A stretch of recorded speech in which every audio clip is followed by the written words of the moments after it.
ভেতরে গিয়ে যখনই সে খেজুরের বস্তা খুলল, তখন চমকে দেওয়ার মতো দৃশ্য তার সামনে এলো। আবু জাহেল দেখল যে সব খেজুর ছোট ছোট পাথরে পরিণত হয়েছে। এটি দেখে সেই ইহুদি হতবাক হয়ে গেল। তার চোখ কপালে উঠে গেল এবং মুখ বন্ধ হয়ে গেল। সে আশ্চর্য হয়ে দৌড়াতে দৌড়াতে নিজের সর্দারকে এই খবর দিতে চলে গেল। ওদিকে আবু জাহেল বাড়ি থেকে বাইরে এসে ব্যঙ্গ করে বলল, হে মোহাম্মদ, তুমি তো খুব বড় জাদুকর, তুমি আমার খেজুরের উপর জাদু করেছ। তখন নবী মোহাম্মদ সাল্লাল্লাহু আলাইহি ওয়াসাল্লাম মাথা নিচু করে খুব নরম সুরে বললেন, চাচা চান, আমি তো কিছু জানি না। এটি শুনেই আবু জাহেল আরও একটি থাপ্পড় মারল। তার আওয়াজ যেন আকাশ চিরে গেল।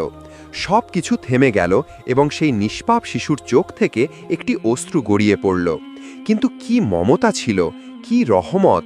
নবী শুধু এতটুকু বললেন, চাচা যান, আপনার হাতে আঘাত লাগেনি তো? সুবহান আল্লাহ! কি করুণা, কি মানবতা!